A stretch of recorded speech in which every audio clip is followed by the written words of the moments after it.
¿Qué tal amigos? Muy buenas noches tengan todos ustedes. Como siempre, un gusto es poder compartir el día de hoy un evento más en vivo.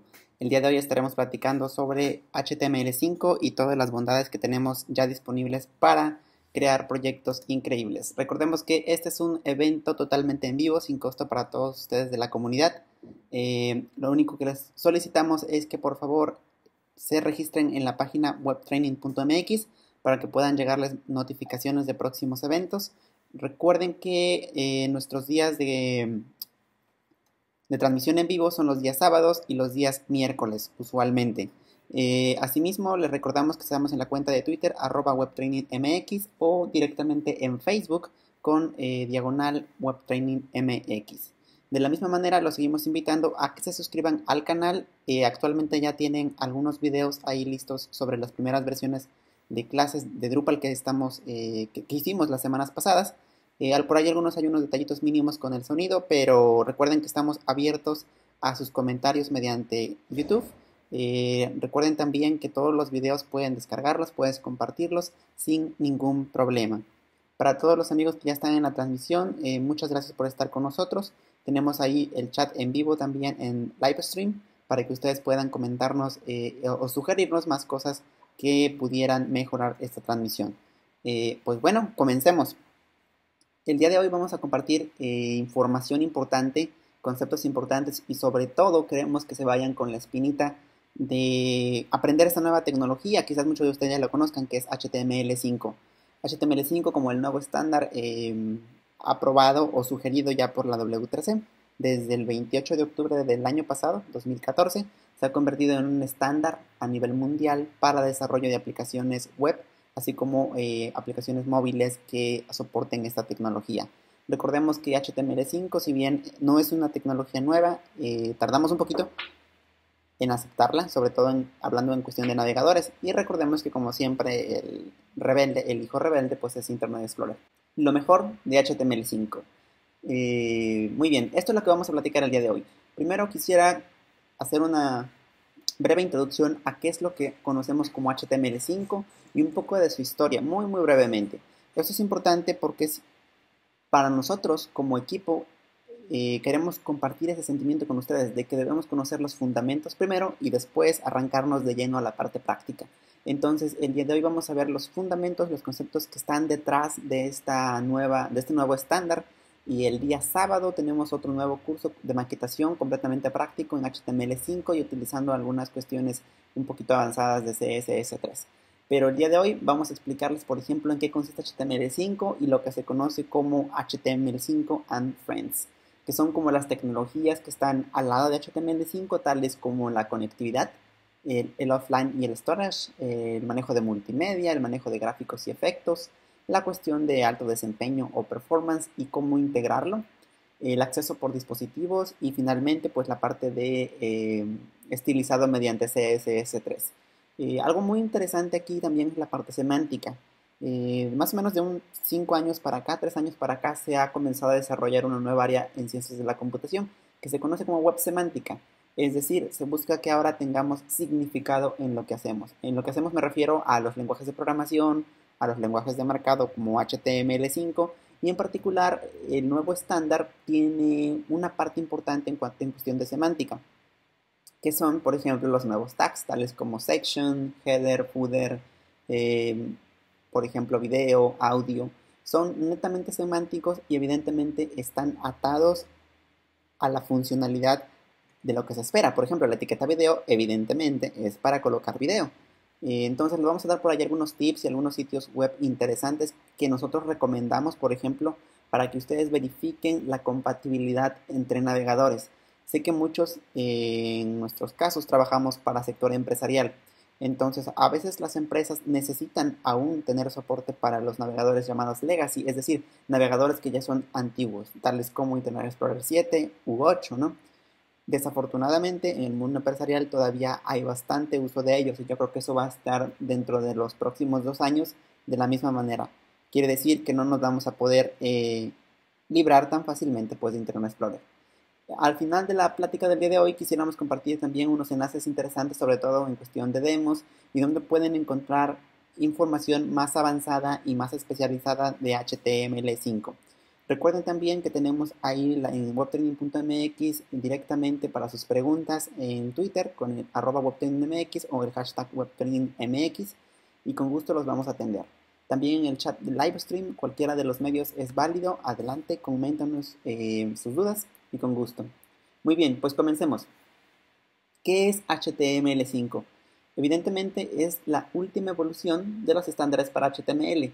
Y esto es a raíz de que la W3C lo propone como un estándar el mes de octubre del año pasado. Es decir, es muy reciente que se ha aprobado como un estándar y por lo tanto la mayoría de los navegadores van a empezar, si no es que ya, a implementarlo. Entonces, esta versión nueva de HTML5 aporta evidentemente nuevos elementos, nuevos atributos y por supuesto nuevos comportamientos.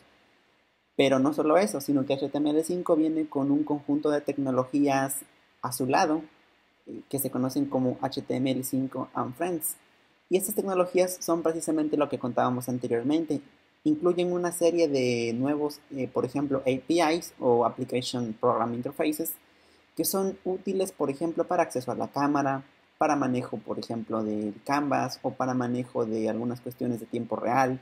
La nueva versión, por ejemplo, del XML HTTP Request, que es el objeto que utilizamos para hacer los llamados asíncronos, es decir, es la tecnología detrás de Ajax. Hay unas mejoras por ahí bastante interesantes en esta nueva versión, que ya repito, es un estándar. Entonces, eso es HTML5. Pero para comprender cómo evolucionó a esta nueva versión, es importante notar que en los últimos 3 años, 4 años más o menos, hubo una pelea bastante interesante, pelea en el sentido de estándares, ¿no? Entre XHTML y HTML5, particularmente XHTML, la versión que fue aprobada fue la 1.0, pero eso pasó hace unos años. Entonces, a la par que estaba siendo desarrollado XHTML, la versión 2.0, se estaba desarrollando la versión HTML5. Entonces, al final de cuentas, como nos habremos dado cuenta ya, pues ganó HTML5. ¿Por qué? Porque HTML5 no es tan estricto. Desafortunadamente o afortunadamente, la gente de sistemas, la gente de tecnología, la gente que hace estándares, pues al final se dieron cuenta que no nos gusta ser tan estrictos con las cuestiones para implementar sitios web, portales web. Entonces, por ejemplo, XHTML era un lenguaje de marcado, pero es muy estricto. Es decir, al estar basado en XML, por ejemplo, tendría que ser un árbol perfecto. Es decir, tenía un nodo a raíz, por ejemplo, el HTML, la etiqueta HTML, y luego el head, luego el body. Y por ejemplo, para cada uno de los elementos se deberían cerrar. Entonces, por ejemplo, si recordamos en HTML5, por ejemplo, podemos poner un input sin cerrarlo, simplemente la etiqueta input y se acabó. Eso es válido en HTML5, pero no sería válido en XHTML. Entonces, ese tipo de cosas que hicieron del lenguaje XHTML algo muy estricto no fueron aceptadas por la comunidad. Entonces, en la web generalmente es así. Se aprueba un estándar, pero no necesariamente ese estándar queda de la forma, digamos, como uno desearía, como lo propone su creador, sino que simplemente de acuerdo a cómo la comunidad lo va utilizando, es como se van incrementando o aceptando nuevas características. Al final de cuentas, quien controla el Internet no es la W3C. Quien controla el Internet son los usuarios, son los desarrolladores, son las compañías que están detrás de cada uno de los sistemas que creamos.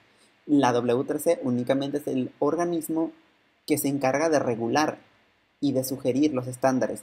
Pero al final de cuentas, por ejemplo, quien implementa esas cosas pues son las compañías, por ejemplo, que tienen la propiedad de los navegadores web, tales como Mozilla Foundation, ¿no? Que pues obviamente tiene Firefox, o Microsoft que tiene Internet Explorer, o Google que tiene Chrome, o Apple que por supuesto tiene Safari, ¿no?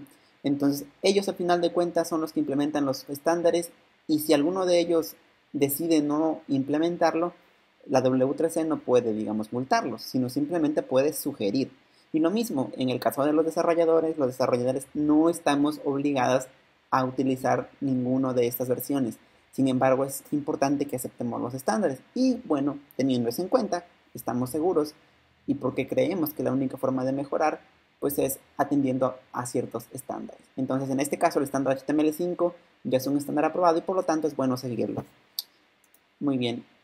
Ahora bien, un poquito de historia. Vamos a remontarnos a 1991, cuando el creador de lo que considera la WWW, es decir, el Internet, Tim Berners-Lee, escribió un documento que se tituló HTML Tags. Ese HTML Tags era un par de docenas de tags, obviamente de etiquetas, que él sugería para hacer, bueno, sitios muy sencillos, páginas web, digamos, que en este caso eran simplemente eh, páginas que tenían hiperenlaces a otras páginas. Este lenguaje que él propone, o esta serie de HTML tags, se basaron en un lenguaje que se llama SGML. Y SGML viene de Standard Generalized Markup Language, que era una versión que ya tenía, digamos, el concepto de tag. Es decir, Tim Berners-Lee no inventó nada nuevo, simplemente sugirió una forma de utilizar ese mismo concepto, pero aplicado a, pues, Internet, a páginas de Internet. En ese momento, él jamás imaginó que un lenguaje tan simple pudiera ser tan poderoso para crear portales de Internet, ¿no? Y bueno, ahora con las nuevas tecnologías pues ha crecido bastante. Por ejemplo, hablando de AngularJS, que extiende precisamente estos tags, ¿no? Mediante unas directivas que pueden ser totalmente personalizadas, pues es una evolución bastante grande. Pero bueno, después del 91, en el 95 hubo una revisión de HTML 2.0 que fue aprobada por el entonces instituto, digamos, que se llamaba Internet Engineering Task Force, o IETF, que pues era una institución, llamémosle, que se encargaba en esos momentos de regular la recién nacida Internet. No, no había mucho desarrollo, no había la potencialidad de lo que ahora tenemos. Eran los inicios, por supuesto. Entonces, es importante notar que jamás hubo un HTML 1.0, por ejemplo. Eso jamás existió. La primera estandarización o recomendación oficial del IETF fue en el 95, que fue la versión 2.0. Es decir, jamás tuvimos una versión inicial y es por eso precisamente que les comentaba. La web es una cuestión que requiere regulación, pero no necesariamente es tan estricta, ¿no? Entonces, después de ello, en el 97, en enero del 97, se saca a la luz la versión 3.2 de HTML. En el 97, en ese mismo año, pero para diciembre, hubo la versión HTML 4.0. Y en esa es la primera versión donde nacen tres modos, que quizás para ustedes ya son comunes. El modo estricto, el modo que llamaron en transición y el modo frame set. El modo estricto evidentemente obedecía exactamente a lo que proponía la W3C. El modo en transición era aquel que aceptaba etiquetas viejitas, es decir, de la versión 3.2 o 2.0. Y la versión del frameset tenía, pues obviamente, el manejo de frames, ¿no? Únicamente con el manejo de frames. Entonces, en este caso, la versión que más recomendábamos en ese momento, pues evidentemente era la 4.0, ¿no? En el 99 nace HTML 5.401, que fue particularmente lo que yo empecé a trabajar desde un inicio. Yo recomendaba en ese momento manejar la versión estricta para no tener ningún tipo de incompatibilidades a futuro. Evidentemente hace más de 10 años, en el 99, uno no pensaba que iba a haber una versión HTML5 que iba a ser como una combinación del transitional más el estricto, porque realmente no es estricto HTML5. Bueno, el estándar HTML 4.0.1 como tal ya nace con la W3C, con la World Wide Web Consortium. Entonces, para ese tiempo ya era una institución, digamos, con renombre y por supuesto con estructura organizacional ya jerárquica, ¿no? Que tenían, digamos, grupos de revisión, grupos de proposición de estándares y evidentemente grupos de aprobación. En 2014, es decir, apenas hasta el año pasado, y noten la diferencia en cuanto a años que pasaron, o sea, pasaron más de 12 años, 13 años, para que finalmente se diera una nueva revisión o se recomendara un estándar, que es el HTML5. Entonces, en el 2014, el año pasado, hace unos meses apenas, HTML5 se vuelve un estándar que es propuesto, recomendado y aprobado por la W3C. Entonces, actualmente recuerden, HTML5 ya es una tecnología aprobada, ya es una tecnología sugerida y pues en el transcurso de este año estaremos viendo bastantes implementaciones en los navegadores, que de hecho muchos ya los tienen. Por ejemplo, Mozilla pues ya le puso bastante trabajo a Firefox y lo mismo que Chrome, ¿no? Esperemos qué pasa con Spartan, el nuevo es el codename del nuevo navegador de Microsoft, que bueno, va a salir con Windows, la versión nueva, la 10. Veremos qué tanto respetan este nuevo estándar o esta nueva sugerencia de la W3C. Esperemos que para esta versión sí respeten más cuestiones, sobre todo de características avanzadas, ¿no? Porque de repente eso nos ha limitado bastante a los desarrolladores web, a los que implementamos realmente los sistemas web, nos ha limitado como no tienen idea. Y yo creo que cada uno de los que estamos aquí presentes en la transmisión hemos sufrido, porque la verdad es sufrir, hemos sufrido el hecho de que Internet Explorer, propiedad de Microsoft, no atienda a estos estándares. Y si los atiende, pero los atiende muy mal y de una forma bastante escueta, digamos. Pero bueno, entonces este enlace que tenemos acá, el de HTML5 de la W3C, no es más que el enlace, pues precisamente del estándar como tal. Ahí pueden encontrar, miren, es el 28 de octubre de 2014, la recomendación de la W3C. Ahí pueden encontrar cada uno de las cuestiones, por así decirlo, aprobadas por la W3C. Y algo que debe llamarles la atención es que hubo gente de Microsoft aquí en la parte de editores, entonces esperemos que en esta ocasión sí atiendan bastante. Aquí noten que hay gente de Microsoft, hay gente de Apple, por ejemplo, y por supuesto debe haber gente de Google, ¿verdad? Hay gente de la W3C. Entonces, como verán, están pues las personas de los gigantes, ¿no? Las personas que están detrás de la creación quizás o de la cuestión pues organizacional de cada empresa que implementa los navegadores web. Aquí hay muchísima información técnica, evidentemente, de cada uno de los elementos que se están aprobando o de los que se sugieren. Por ejemplo, aquí están los bonitos de semántica nueva, ¿no? El elemento section, por ejemplo, que es el nuevo y que lo estaremos viendo en el próximo taller y explicando para qué sirve y para qué se recomienda, sobre todo para ser marcado pues de una página, ¿no? De maquetación de una página, dónde deberíamos utilizarlo y dónde no. Entonces, aquí está toda la recomendación oficial de la W3C. Pueden leerlo, evidentemente es mucha información, quizás no les convenga leer absolutamente todo, ¿verdad? Pero es importante saber dónde está esa referencia. Aquí la tienen, es la referencia oficial. Y como verán, ya es un estándar aprobado. Ok, entonces, quedamos que hasta el año pasado tenemos un nuevo estándar y wow, todos se ponen contentos, ¿no? Pero pues ahora hay que esperar a que realmente lo implementen. Junto con HTML5 nacen una serie de tecnologías que otra vez repito, se les conoce como los amigos de HTML5, ¿no? O HTML5 y amigos en Friends. Entonces, dentro de esos amigos están estos 2, 4, 6, 8 secciones. La primera parte es la parte de semántica, la parte de conectividad, la parte de offline, es decir, para que podamos almacenar recursos sin estar conectados a una red o a internet.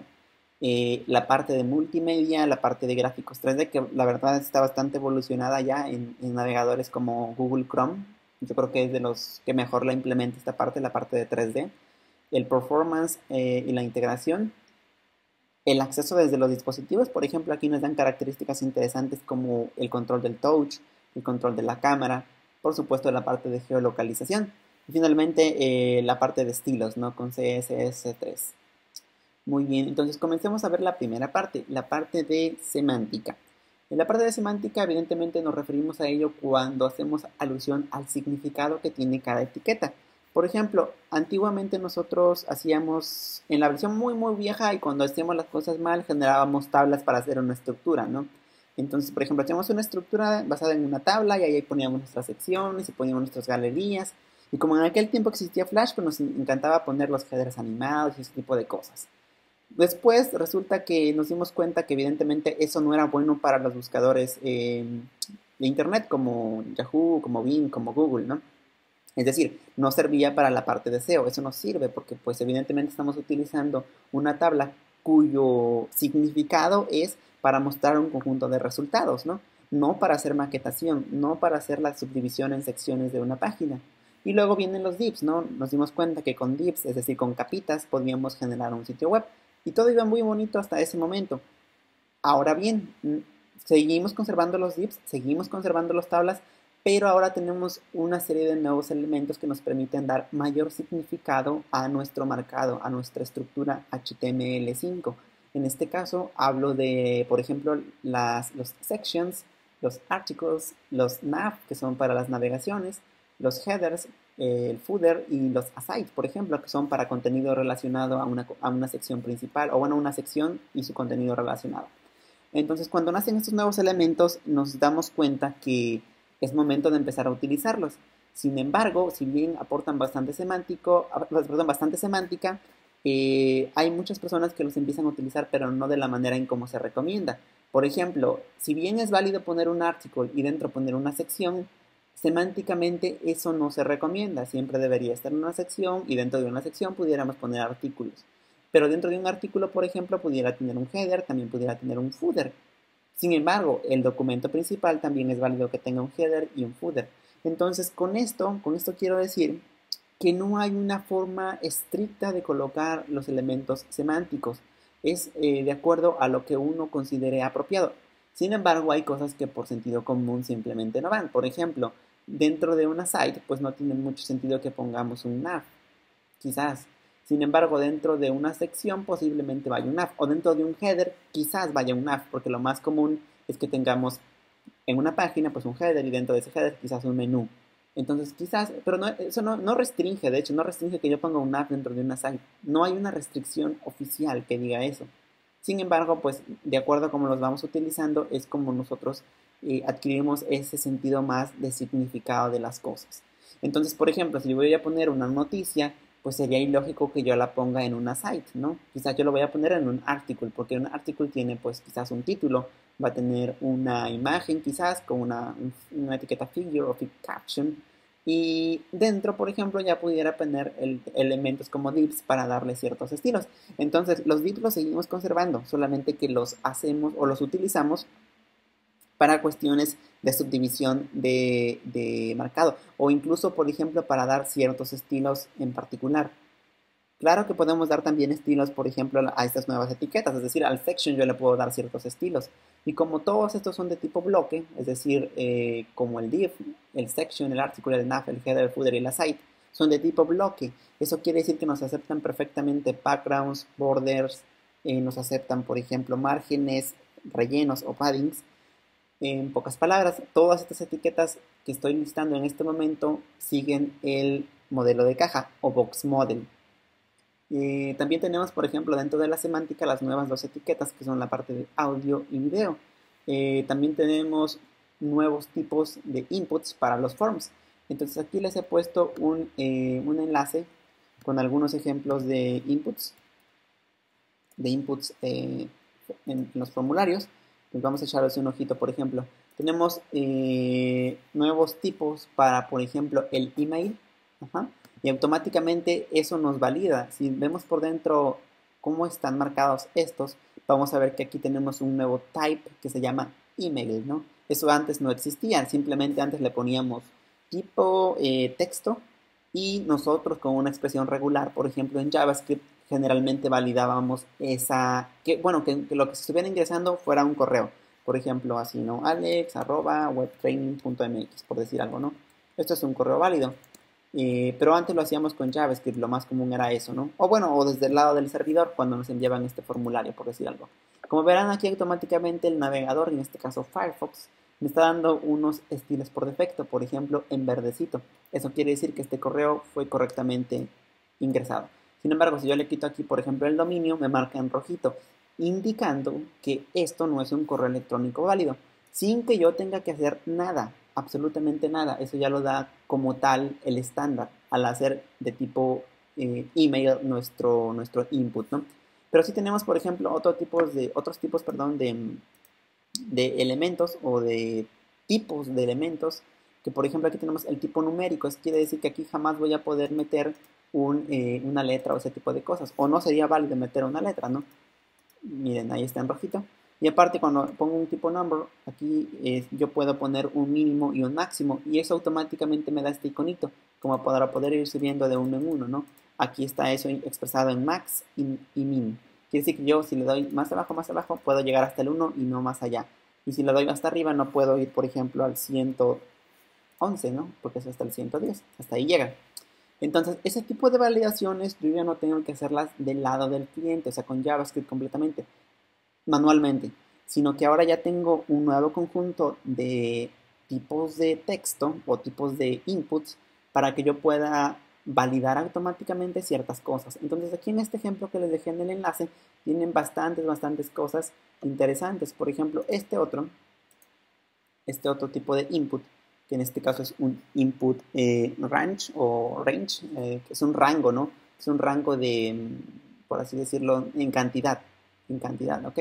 Y lo mismo, este nos permite tener un atributo que se llama step, que es como un pasito de uno en uno, por ejemplo.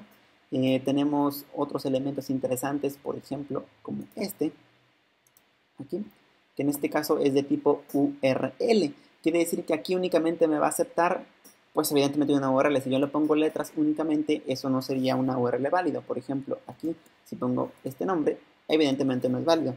Pero si yo pongo http diagonal webtraining mx, eso es una URL válida y como verán se ilumina en verdecito.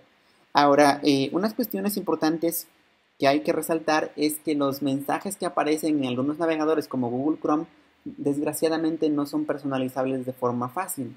Es decir, aquí en Firefox, por ejemplo, nos da este tipo de colorcito, pero en otros navegadores posiblemente nos dé un mensaje, digamos, físico.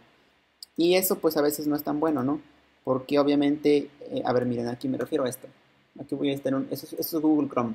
Entonces, por ejemplo, cuando yo pongo algo inválido acá y le doy enviar, miren aquí, por ejemplo, dice, por favor, rellene este campo, ¿no? Pero me está dando este mensaje en inglés. Entonces, ese tipo de mensajes no son tan fáciles de personalizar. Y eso viene a raíz porque hace unos días algún amigo por ahí de la comunidad PHP me preguntó, oye, ¿por qué no puedo personalizar? El framework no me está obedeciendo. Cuando hago mi invalidación a mis modelos, los mensajes que yo pongo no son los que me están saliendo en el navegador. ¿Y por qué? Y ya le expliqué. Mira, lo que pasa es que al principio, cuando tú le das enviar, a clic al botón de enviar, te está haciendo las validaciones nativas del navegador, no las validaciones del lado del servidor, que son las que tu framework te regresa. Entonces, lo que tienes que hacer es simplemente deshabilitar esas validaciones. Y eso en KPHP, por ejemplo, es muy fácil hacerlo. Simplemente agregar una propiedad a tu formulario y automáticamente se deshabilitan todas las validaciones para que ahora tengas tus mensajes, digamos, personalizados. Entonces, es un ventaja y desventaja, ¿no? La ventaja, evidentemente, es que si no quieres preocuparte ya por validaciones, ya las tienes en el navegador de forma nativa. Sin embargo, personalizar ese tipo de mensajes a veces no es tan bonito o no es tan fácil o simplemente no es tan poderoso como que si tú lo hicieras a mano. Si tú requieres una validación mucho más especializada, pues evidentemente tendrías que hacerlo con JavaScript o bien server-side, que a veces por cuestiones de seguridad yo recomiendo hacerlo de los dos lados, tanto en el lado del cliente, es decir, con elementos nativos como con JavaScript, y también del lado del servidor, para asegurarnos que no nos hacen un SQL injection, por ejemplo, o algo raro, una cuestión que pudiera dejar un hoyo de seguridad en nuestros sistemas. Pero bueno, para no cansarlos, tenemos unos nuevos tipos de inputs donde ustedes pueden echar mano, digamos, y aprovechar estas nuevas funcionalidades. Si no quieren utilizarlas, bueno, se pueden deshabilitar y eso va a variar dependiendo de su framework o incluso lo pueden o hacer, digamos, directamente en el código HTML, ¿no? Sin problema. Pero bueno, entonces continuemos. Entonces, tenemos más elementos semánticos como el mark, como para manejar, por ejemplo, figuras, el fit caption, que sería como la descripción de nuestra figura. Tenemos elementos para manejar, por ejemplo, horas o bueno, tiempo. Tenemos, por ejemplo, para manejar progreso y más cosas. Y particularmente me llamó mucho la atención este MathML, que no lo conocía, ese es nuevo. Y, por ejemplo, Firefox ya lo tiene implementado. Ese MathML lo que hace es que permite introducir fórmulas matemáticas de manera fácil, digamos. Entonces aquí está este enlace directito. Por ejemplo, aquí vamos a buscar un demo, ¿no? Este permite incrustar, digamos, elementos de tipo fórmula o ese tipo de cosas en sus documentos HTML de forma fácil. Miren, por ejemplo, esto. Y entonces esto me recuerda mucho a lo que yo hacía en algunos tiempos. ¿Cómo se llamaba este precompilador o lenguaje para escribir documentos científicos? LaTeX o LaTeX, como lo conocían muchos. El LaTeX, escribe LaTeX así como tal, que nos permitía, por ejemplo, en documentos PDF o PostScript, nos permitía insertar fórmulas muy bonitas como estas, que se ven bastante padres. Entonces, este tipo de cosas las tenemos ya en HTML5. Repito, Mozilla, en este caso Firefox, ya lo implementa bastante bien. Quizás en Internet Explorer 10, bueno, o lo que sea, como se llame este nuevo, Spartan, Quizás ya los implemente, quizás no. En Google Chrome no necesariamente está listo. Por ejemplo, miren, aquí está Google Chrome y es así como los está desplegando. Como verán, aquí tiene perdidos los que son más, si no me equivoco, son X. Ah, no, son una X. Ah, de hecho es un espacio, me está dejando de más. Ok, como verán no tiene tan bonito ese soporte de fórmulas, pero bueno, supongo que en el futuro lo va a tener. Entonces, como les comentaba, estos estándares no necesariamente todo el mundo ya los tiene, pero esperemos que dentro de los próximos 2 años ya podamos echar mano de toda esta ventaja. Y por ejemplo, esto les va a encantar a la gente que hace pues cómputo científico, ¿no? A los físicos, a los matemáticos, a los químicos. En general, a todo mundo del área de ciencias exactas les va a parecer interesante ahora que ya no tengan que sufrir con subir imágenes de sus fórmulas, sino que puedan editarlas directamente en código HTML, ¿no? Que a veces eso es más bonito que estarlo haciendo pues de la forma tradicional o antigua, ¿no? Con imágenes. Muy bien. ¿Qué otra cosa tenemos? La parte de conectividad. Aquí estamos hablando de tres cuestiones interesantes que son ya APIs avanzados. Uno es de WebSockets, otro es de lo que se conoce como Server Send Events y el WebRTC.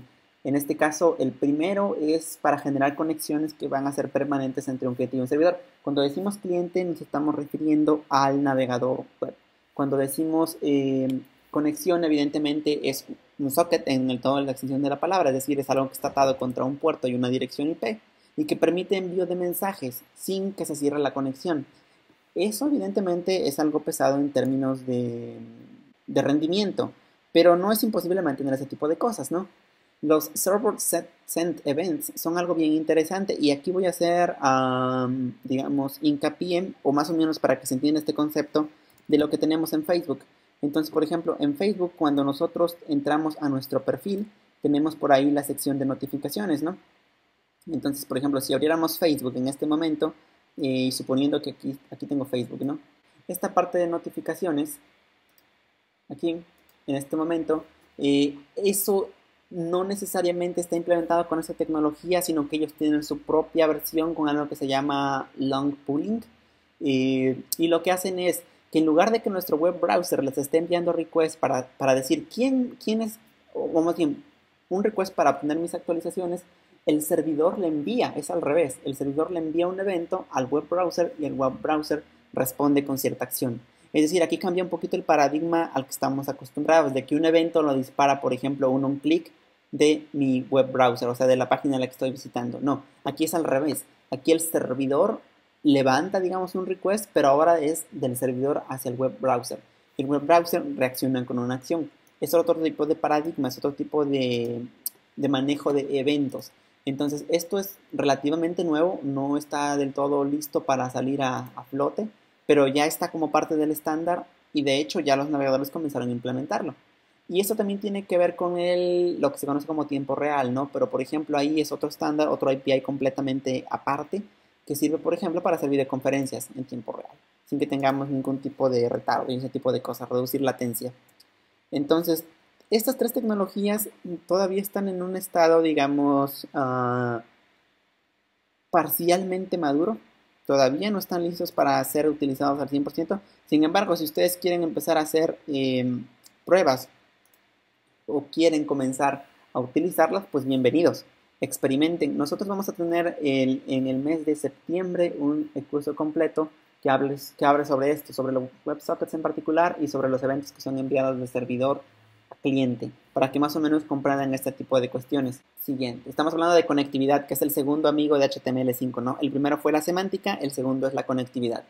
Viene la tercera, que es una de las partes de mis partes favoritas porque involucra una nueva forma de pensar también nuestras aplicaciones y también está muy orientado a aplicaciones móviles. Como muchos sabrán, para implementar una aplicación móvil lo podemos hacer básicamente de tres formas. La primera es o hacemos desarrollo nativo, por ejemplo, si estamos hablando de iOS, pues evidentemente va a ser con el lenguaje de ellos, ¿no? Con Swift o con Objective-C. Esa es la primera forma. Si estamos en Android, pues lo haríamos con Java, ¿no? Con la versión de Java que se ocupa para Android. Si estamos en cuestiones de Windows con Nokia, pues evidentemente seguramente va a ser con C# variaciones. Esa es la primera forma. La segunda forma de hacer aplicaciones móviles es utilizando un enfoque de HTML5 por completo. Y es ahí donde esta parte de Application Cache y Local Storage y Session Storage y IndexedDB y Offline entran en juego.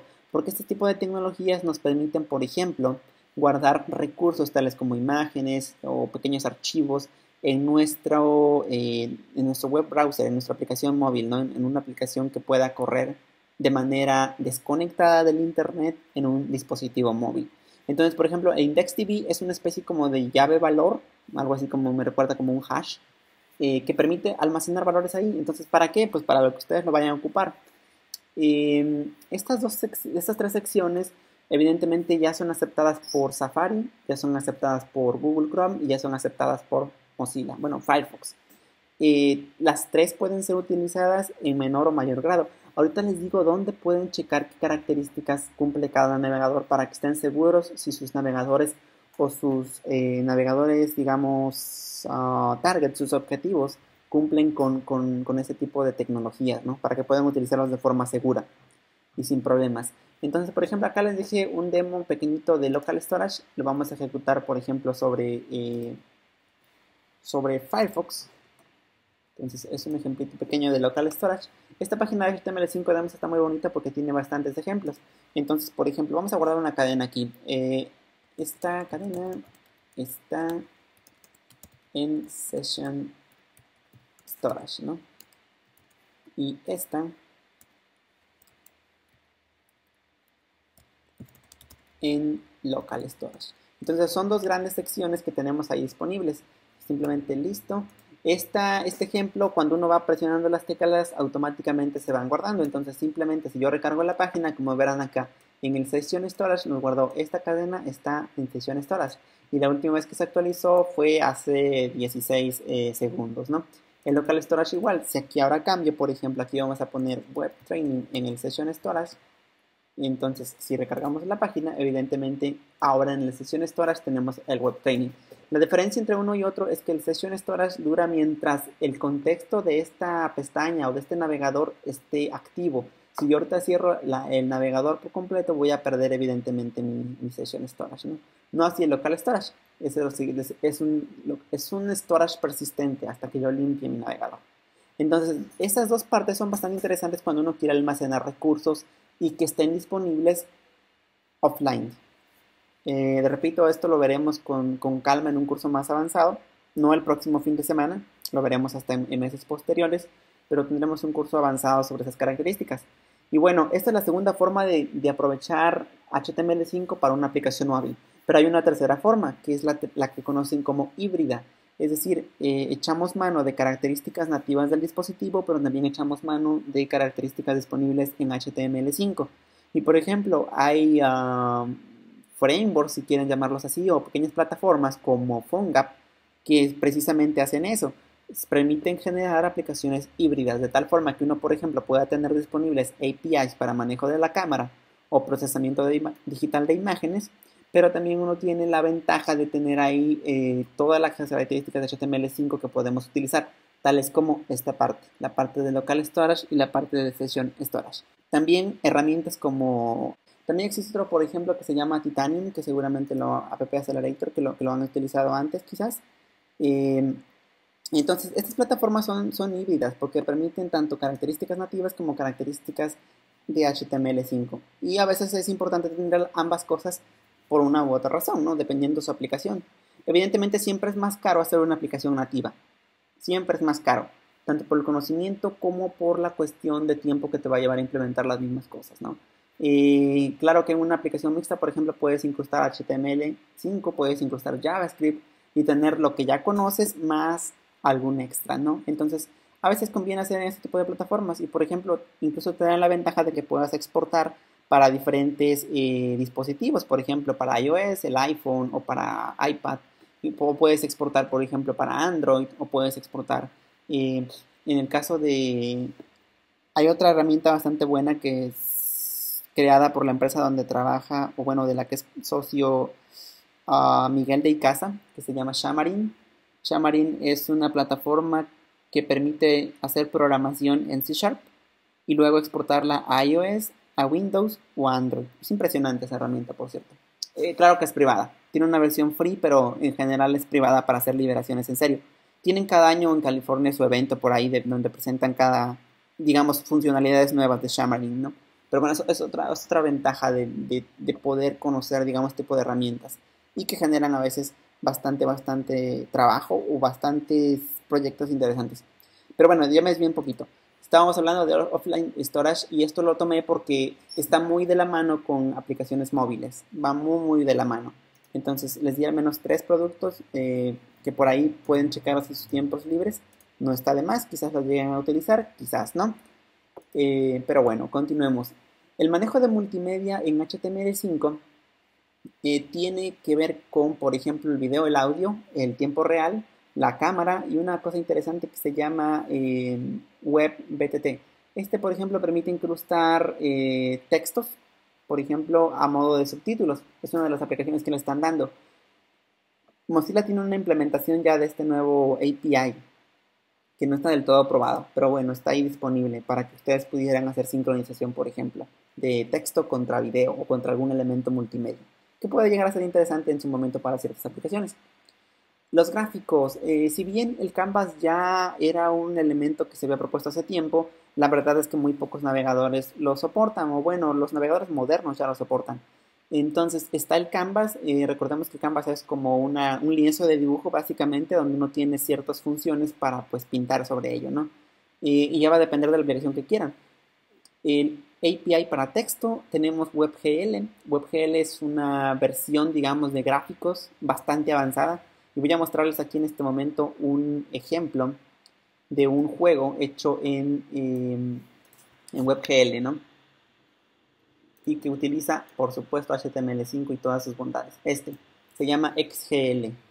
Entonces, por ejemplo, vamos a iniciarlo de forma rapidita. Aquí están las indicaciones, las flechas para girar, acelerar la flecha hacia arriba y AD para los frenos, ¿no? Entonces, vamos a ver. Esta es impresionante, esta aplicación es impresionante, porque básicamente es un juego de HTML5 que aprovecha muchas de estas ventajas de WebGL. Entonces los gráficos son muy buenos, quizás en la transmisión se ve un poquito lento.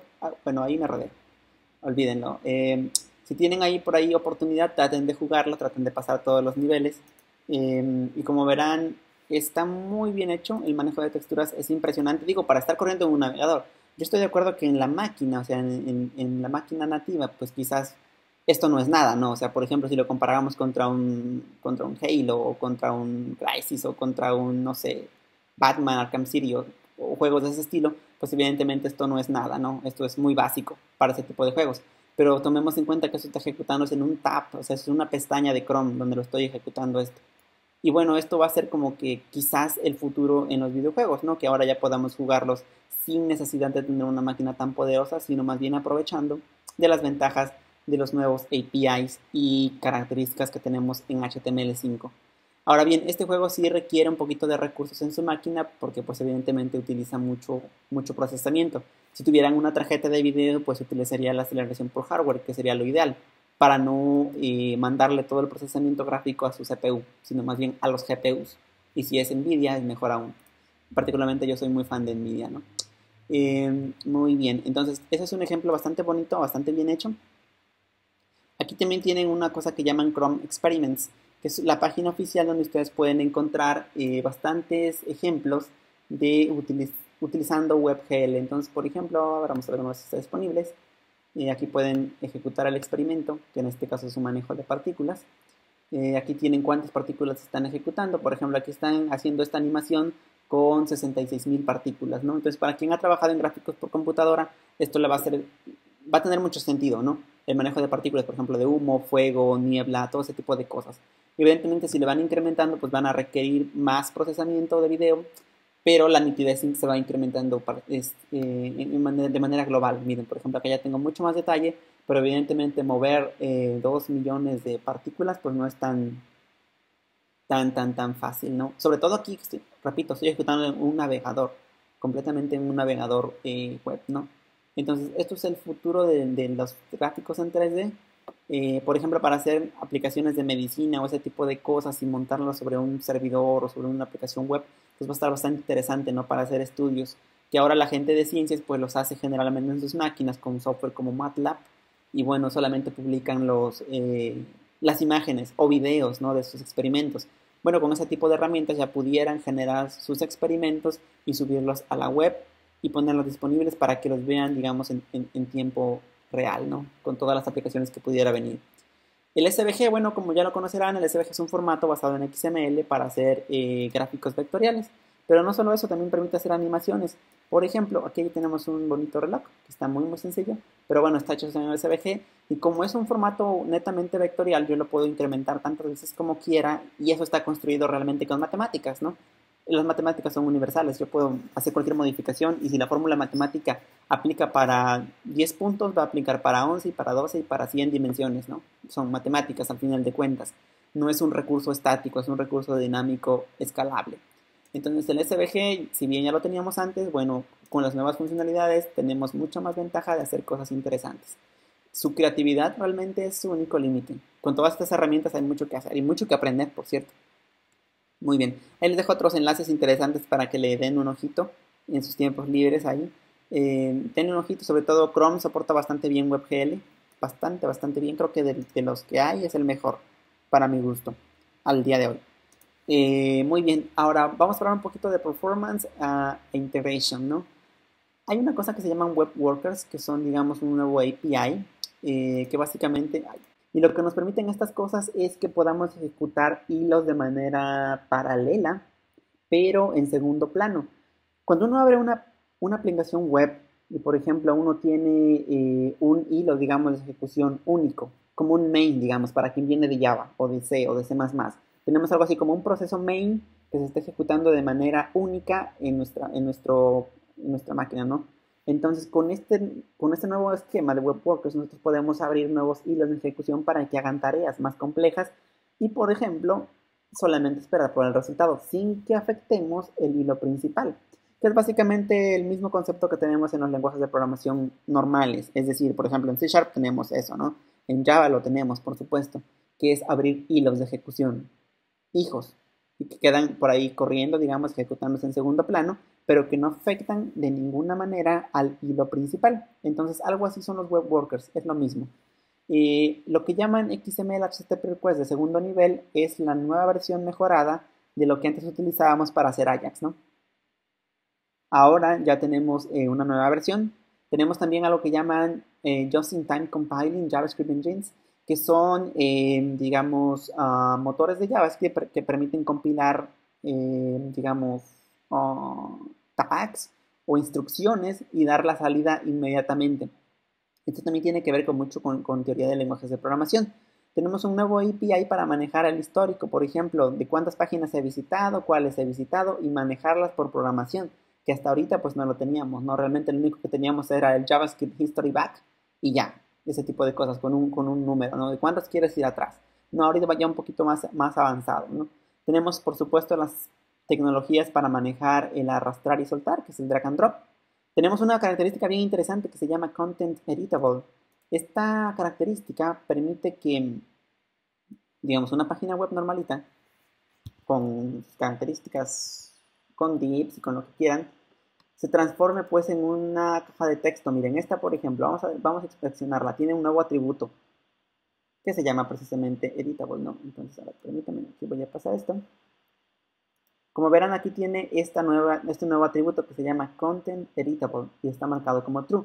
Quiere decir que cuando yo le doy clic, esta cosa se vuelve editable. Noten, yo puedo escribir sobre ella como si fuera una caja de texto.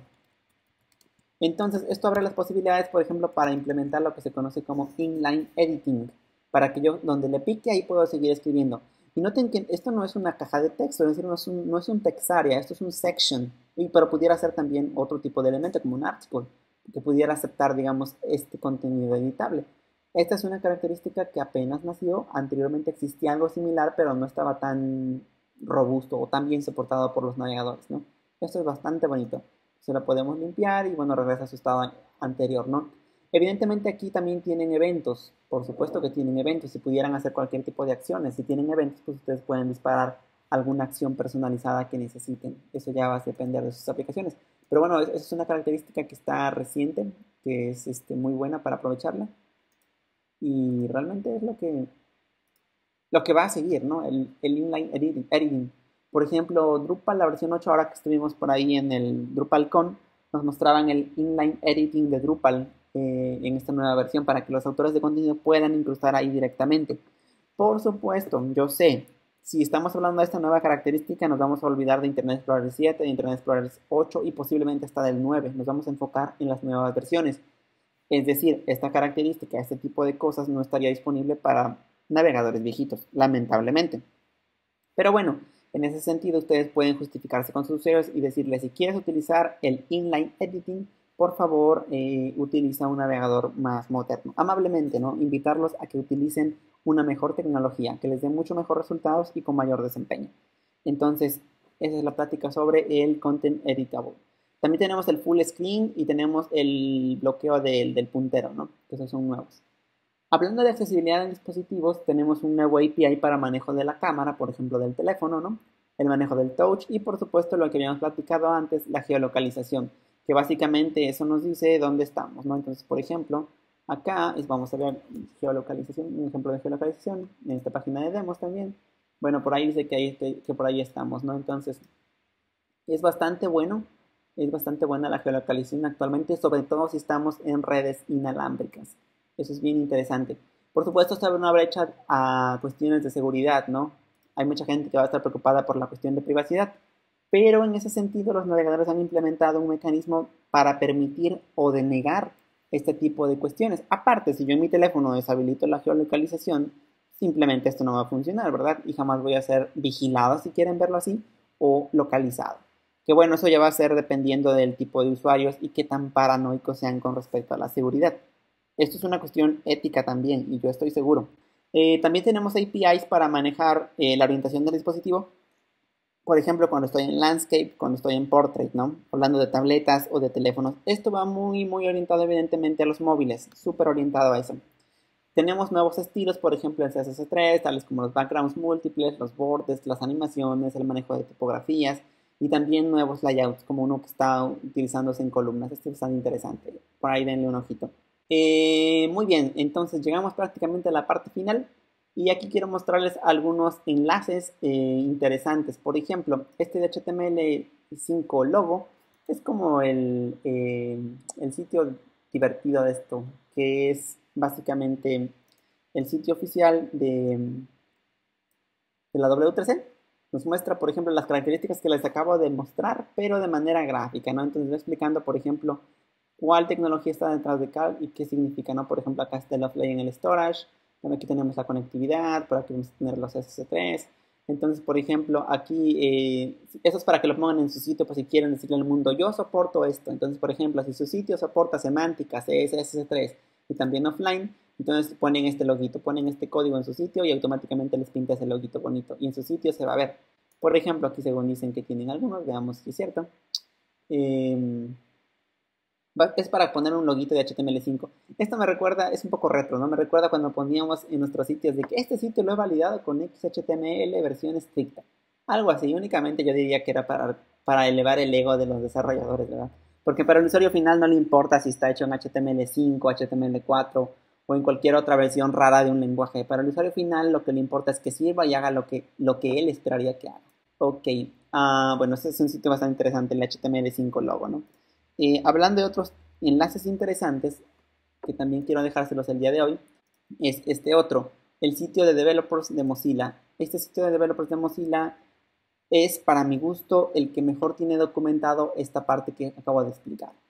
La tiene muy bien organizada y habla de todas las tecnologías que están naciendo, en este caso lo que les acabo de comentar en palabras llanas, ahorita en este momento muy simples, aquí lo van a encontrar con mucho más detalle. Por ejemplo, si quieren conocer la API, por ejemplo, veamos, por ejemplo, la guía de desarrolladores. Entonces, por ejemplo, aquí tienen unas guías bastante interesantes. Por ejemplo, la que me gusta mucho es la de CSS y la de HTML5. Entonces, aquí les voy explicando cada una de las cosas y cómo se utilizan, qué tipo de cuestiones pueden utilizar. No sé, tiene mucha información, bastante. Esta es mi documentación favorita para la web. Más allá de W3 Schools, que sería un sitio, digamos, que es útil. Sin embargo, la de Mozilla yo la prefiero, la famosa MDN o Mozilla Developer Network. Yo la prefiero sobre la W3 School. La W3 School no es una oficial de la W3C para empezar. Y bueno, no importa que no sea oficial, el chiste es que me gusta mucho más cómo tiene esta información estructurada el sitio de Mozilla. Entonces, si quieren saber cualquiera de estas características de un poquito más a detalle, esta es mi fuente predilecta de consulta. Los demos que ya vimos hace un momento los tienen ahí también. Y básicamente estos demos son de todas las características nuevas que tenemos en HTML5. Ahí tienen una lista bastante extensa, miren, para cada uno de los elementos. Incluso ahí tienen, digamos, algunas recomendaciones. Por ejemplo, si quieren ver el ejemplo de geolocalización que está aquí, es lo que les comentaba. Miren, por ejemplo, aquí me está preguntando si quiero compartir. Así yo acepto, evidentemente en ese momento me dispara y me trae mi geolocalización, ¿no? Entonces, eso está bastante interesante. Realmente está muy interesante. Todo tienen una serie de demos bastante grande que lo pueden checar. Este de HTML5 Rocks es un sitio muy conocido que tiene artículos en general sobre, evidentemente, HTML5 y todo lo que están haciendo a su lado, ¿no? Entonces, por ejemplo, aquí pueden encontrar bastantes artículos buenos sobre HTML5 y tecnologías adyacentes. Por ejemplo, aquí aplican algo sobre los CSS Shapes, que son una característica un poquito más avanzada, ¿no? Que en su momento los vamos a tener, pero todavía no en todos los navegadores. Entonces está muy bonito explicado esas partes. Aquí yo he encontrado muchos artículos interesantes para CSS en particular. Están muy bien documentados, están muy bien hechos, entonces denles un ojo. Es otro enlace del día de hoy. Uno de mis sitios favoritos para checar polyfills. Los polyfills son como pequeños scripts que nos permiten hacer compatible una característica que está en navegadores modernos y que también se vea bien o que sea compatible en navegadores viejos. Por ejemplo, hablando de, vamos a ir a ver, los elementos de audio. Para navegadores viejitos existen estos que llaman polyfills, que son pequeños scripts que nos hacen compatible. Entonces, por ejemplo, Media Element es algo que permite que el video y el audio puesto en las nuevas etiquetas semánticas sea compatible con navegadores viejos. Ajá. Entonces, por ejemplo, si queremos el background image, ¿no? Por ejemplo, aquí tienen una serie de polyfills. Y vamos a ver, por ejemplo, el Canvas debe tener un polyfill por ahí también. Aquí está, miren, Explorer Canvas y Flash Canvas. Como verán, esto nos hace compatible con navegadores, digamos, con Internet Explorer, esa característica de Canvas. Entonces, un polyfill es algo que les agrega la funcionalidad de un navegador moderno a un navegador viejo. Ahora, no lo agrega absolutamente igual, no se ve igual, pero al menos pueden dar una experiencia lo más agradable posible, a su usuario. Aquí tienen muchos, miren, por ejemplo, el que vimos hace un momento, el Content Editable.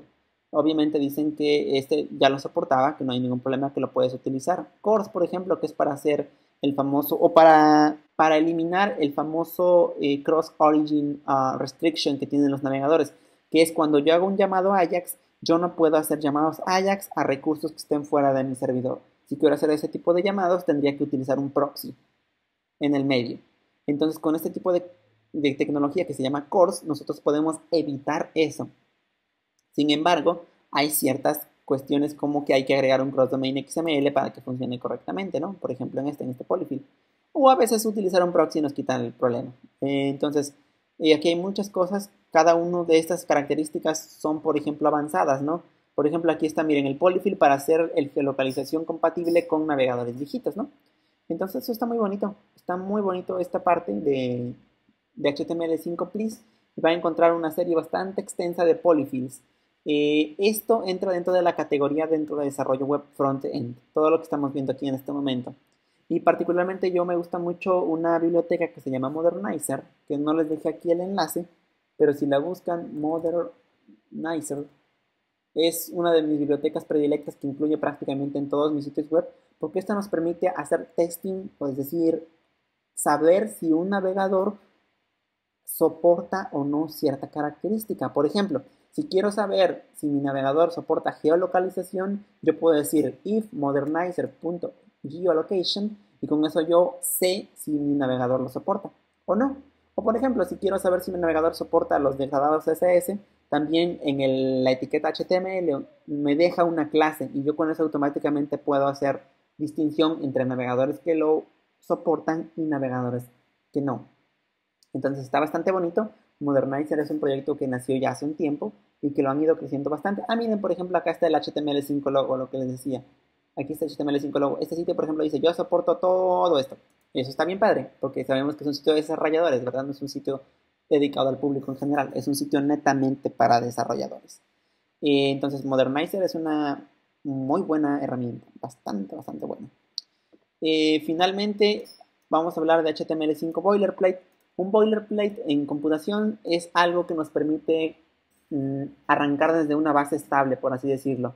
Entonces es un pequeño framework que trae organizada de cierta forma sus recursos, es decir, sus CSS, sus JavaScript, trae ciertas recomendaciones, por ejemplo, para que siempre en Internet Explorer se cargue la versión disponible más actual, que se conoce como Edge Mode. Por ejemplo, trae un htaccess preconfigurado, está bastante bonito, trae un cross domain XML. ¿Qué otra cosa recuerdo que trae? Ese trae Modernizer, de hecho, ya lo carga por defecto. Entonces, Boilerplate no es más que una serie de recomendaciones para que tu sitio se vea bien o de la mejor forma en prácticamente todos los navegadores. Aquí pueden ver lo que trae, por ejemplo, trae jQuery y Modernizer, ¿no?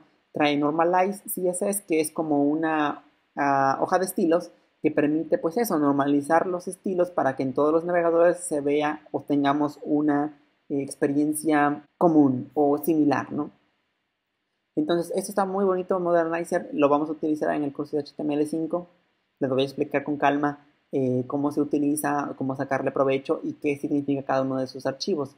Entonces, aquí pueden encontrar mayor documentación. Digo, hay mucho que leer, es mucho que saber, pero con calma se va aprendiendo bastante. Y son recursos bastante buenos, realmente, bastante buenos, porque fueron creados por gente muy experta, ¿no?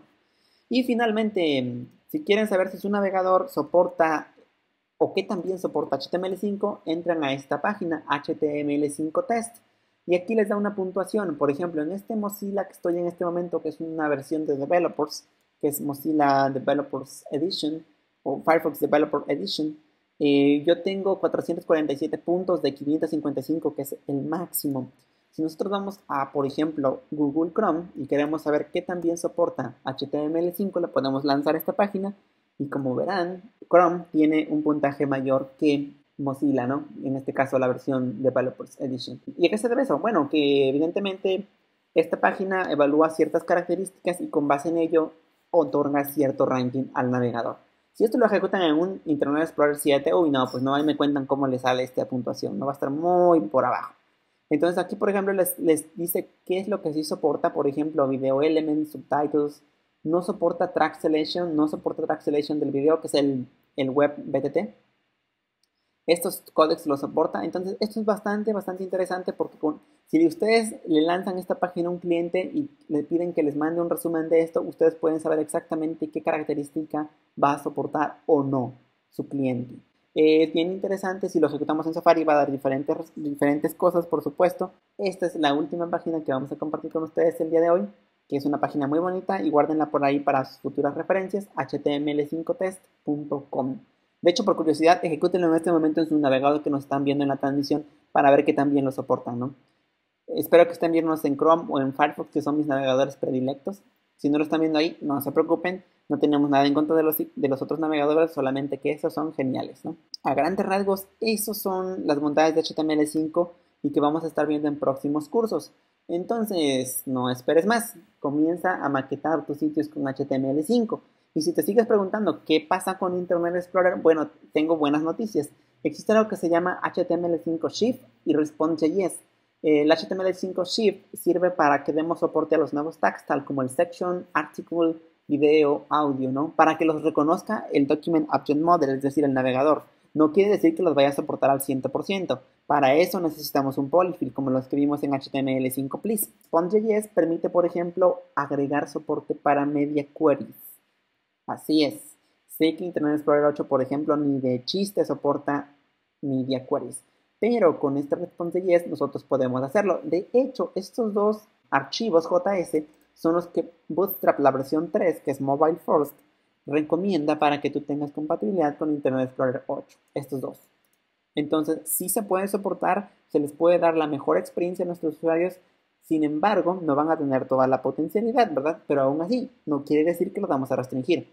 Porque un parámetro interesante es, ok, si tus usuarios no puedes hacerlos o dentro de las cuestiones de negocio de la empresa a la que le desarrollas, o tienes proyectos con, no está cambiar sus equipos porque es un gasto enorme, que eso pasa en los grandes corporativos.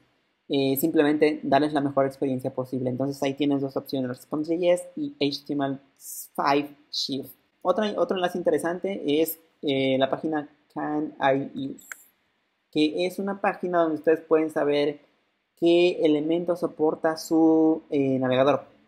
Por ejemplo, si queremos saber quién soporta la etiqueta de video, entonces aquí me dice que Internet Explorer 8, quedamos que no lo soportaba, pero el 9 sí. Si queremos saber quién soporta la etiqueta section, por ejemplo, Internet Explorer 8 no lo soporta, pero el 9 sí. Y para que lo soporte el 8, entonces necesitamos utilizar lo que acabo de mencionar. HTML5 Shift. Incluyendo este script, automáticamente nos va a soportar esos elementos. Lo incrustamos con una condicional, por supuesto, es decir, con una condicional en forma de comentario. Si no los han visto, no se preocupen, el próximo sábado les muestro cómo hacerlo. Entonces, recuerden, no te pierdas el próximo curso, el curso de maquetación con HTML5 y CSS. No va a ser la versión 3, va a ser la versión 2 de CSS porque no vamos a ocupar realmente toda la potencialidad.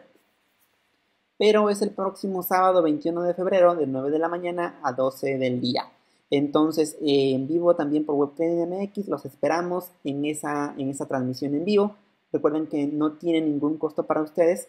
Si quieren ver algún tema en particular, envíennos por Twitter esa petición diciendo, oye, podemos ver este API que tengo duda de cómo hacerlo y trataremos de aplicarlo. ¿Ok? Bueno, pues entonces, ahora sí. Oficialmente pasamos a la sección de preguntas y respuestas. Pregunta Isma Haro, dice, una pregunta de un concepto que no me queda claro, ¿qué es una API y cómo se usa? Muy bien, entonces primero vamos a contestar qué es una API, ¿no? Y para contestar eso debemos referirnos a lenguajes de programación. Entonces, una API viene de las siglas Application, la A es por Application, a ver, permíteme, Application, la P es de Program y la I es de Interface. Entonces, es una interfaz de aplicación del programa. Okay, está muy abstracto, ¿no? Pero una API no es más que un conjunto de métodos, funciones o funcionalidades que están disponibles para que tú como desarrollador los puedes usar. Entonces, por ejemplo, cuando decimos el API de HTML5 para manejo de offline, nos estamos refiriendo a cómo tú accedes a dos elementos que son el local storage y el session storage, que pertenecen al objeto global window. Entonces simplemente ponemos API o local storage, ¿no? Entonces vamos a ver. Y son solamente un conjunto de funciones. Esto se le conoce como API, funciones o métodos o funcionalidades, como quiera llamarle. Entonces, esto es la interfaz de storage, ¿no? Así la están definiendo particularmente en Mozilla. Sin embargo, los objetos a los que estamos teniendo acceso son estos. Por ejemplo, cuando decimos API, hacemos referencia a cuáles son los métodos que tenemos disponibles para manejar el storage. Y en particular, el session storage, por ejemplo, dentro de su API existe un método que se llama setItem que nos permite colocar una llave y un valor. Es decir, en el session storage estamos almacenando un username que se llama John. Y aquí lo estamos sacando. Entonces, el setItem y el getItem forman parte del API del session storage. Es decir, que nos permiten hacer aplicaciones offline. Entonces, así, por ejemplo, para nosotros, el local storage, por ejemplo, tiene sus propios métodos. Por ejemplo, aquí tenemos una serie de funciones para, por ejemplo, traer el getItem, el key, el setItem, el length, removeItem. Todos estos métodos son parte del API, es decir, son parte de los métodos o funciones que tenemos disponibles para utilizar el local storage. A eso llamamos un API, simplemente a un conjunto de métodos, clases, funciones o dependiendo de la plataforma. Por ejemplo, si hablamos del API para manipular imágenes en Java, por ejemplo, quizás tendremos que hacer referencia pues a los gráficos que hay en 2D, ¿no? A todas las clases que están dentro del Java Swing, por ejemplo. Si no me equivoco, ahí están todo el procesamiento de imágenes. O por ejemplo, si hablamos del API para conexión remota hacia servidores, por ejemplo, de Java también, pues quizás hablamos de clases como URL Connection o tales como servlets, HTTP servlets, HTTP servlet request, HTTP servlet response. Todas esas clases forman parte de la API para conexión con recursos remotos en Java, ¿no? Por así decirlo. Eso es una API. Entonces, espero que haya respondido la pregunta. En concepto, eso es una API y se usa dependiendo de qué lenguaje estés hablando. Muy bien, aquí hacen otra pregunta, dicen, ¿pero la W3C no ha aprobado HTML5? Sí, HTML5 ya ha sido aprobado y ya es parte de la recomendación. Como les mostré aquí, esto a partir del 28 de octubre del 2014, HTML5 pasó a ser un estándar y una recomendación por parte de la W3C. Eso quiere decir que los navegadores ya comenzarían a utilizarla de forma oficial. Y aquí está toda la documentación técnica a ese aspecto, ¿no? Entonces sí, ya lo aceptó, ya podemos utilizarlo y ya deberían los navegadores comenzar a implementar. Pues si ya no hay alguna otra pregunta, ha sido un gusto estar con ustedes. Recuerden que estamos en @webtrainingmx en nuestro Twitter. También pueden seguirnos en Facebook o en el canal de YouTube. Y recuerden, no se pierdan la próxima transmisión el día sábado. Ahora bien, aquí hay otra pregunta. Dice, ¿para poder utilizar los métodos de la API, debo descargar algo? No, absolutamente no, porque toda esa API fue implementada en tu navegador. Vamos a echarle un ojo rapidito, por ejemplo, a los APIs que están disponibles en Chrome. Bien, por ejemplo, si nosotros entramos aquí a Chrome, vamos a entrar a los elementos de consola, digamos. Aquí vamos a ver. Ajá. Entonces, bueno, aquí mira, aquí había un WebSocket que no se pudo conectar, por ejemplo. No, cuando yo abro mi navegador, automáticamente, si mi navegador lo soporta, yo tengo acceso a esos objetos. Por ejemplo, si yo tengo aquí el objeto window, como verán, aquí tengo acceso al local storage. Entonces, como entro al local storage, yo puedo hacer uso de su método que se llamaba setItem, ¿no? Entonces, eso quiere decir que si yo aquí, por ejemplo, pongo user, por ejemplo, estoy guardando un usuario y lo voy a llamar Alex, ¿no? Entonces, en ese momento yo tengo disponible el API y si no mal recuerdo era con getItem para obtener ese usuario. Miren, y ya, listo. Tengo acceso a la API inmediatamente porque en este caso en Google Chrome ya se soporta el local storage. Quiere decir que todas estas funcionalidades ya vienen en el core del navegador web. Yo no tengo por qué preocuparme. O sea, yo no tengo que descargar nada. Eso ya viene implementado en el navegador. De hecho, aquí si no mal recuerdo, a ver, déjenme ver, estaba en... ¿Dónde están los recursos? Acá están. Local Storage. Miren, aquí tenemos una parte en la consola de Chrome donde tenemos el Local Storage y aquí puedo ver las variables de Local Storage que ya he ido almacenando en este momento. Por ejemplo, aquí tengo el user Alex. Si yo agrego otro item a mi Local Storage, por ejemplo, vamos a poner correo electrónico, ¿no? O email. Voy a poner mi correo, por ejemplo, vamos a poner alex.arriaga@webtrainingmx, ¿no? Noten, acabo de agregar un nuevo índice al local storage. Quiere decir que si yo aquí me voy a los recursos y veo aquí en mi local storage, ya veo aquí dos objetos, el email y el user. Es decir, aquí en Google Chrome yo tengo esta funcionalidad que está bastante bonita de ver qué datos tengo almacenados en mi local storage. No tengo que descargar nada porque eso ya fue implementado por el navegador web, ya está ahí para que lo pueda utilizar. Y por eso es importante preguntarnos quién soporta esas características. Y recuerden que para eso tienen Can I Use o pueden tener Modernizer si quieren hacerlo programáticamente para saber si lo soporta o no lo soporta. Entonces, no hay que descargar nada. Ok, otra duda. Modernizer es una opción a usar con HTML5 Shift o es diferente. A ver, tengo entendido que la última versión de Modernizer ya incluye HTML5 Shift, pero déjame asegurarme. Vamos a ver qué tanto trae la última versión de Modernizer. Modernizer es mucho más que solamente el soporte de las nuevas características, te permite hacer testing completo. Ahorita vamos a ver un ejemplo. A ver, vamos a ver qué es lo que ya trae Full List. Aquí está la lista completa de Modernizer, de lo que trae, ¿no? Por ejemplo, Modernizer, aparte de eso, trae... Sí, ya lo trae, miren, acá está. Desde la versión Modernizer 1.5, el script que tenemos acá es idéntico al que tenemos en HTML5 Shim o HTML5 Shift. Es decir, los dos ya los trae integrados en Modernizer. Quiere decir que si yo incluyo Modernizer, no tengo por qué incluir HTML5 Shift por separado. Automáticamente lo soporta. Es decir, HTML5 Shift es como parte de Modernizer. Pero Modernizer no solamente permite hacer eso, sino que permite, por ejemplo, probar otras características más avanzadas. Por ejemplo, todas estas, miren, pueden checar, por ejemplo, si su navegador soporta el audio, si soporta el history, que era lo que platicábamos hace rato, si soporta el drag and drop, si soporta el canvas, y simplemente hacen un if modernizer.canvas, o sea, si eso es un true, quiere decir que su navegador lo soporta, si no, simplemente no lo soporta. y entonces ustedes pueden meter un polyfill en caso de que su navegador no soporte Canvas. Entonces, de esta manera ustedes proveen compatibilidad entre navegadores muy viejos y navegadores realmente modernos, que soporten cosas buenas, ¿no?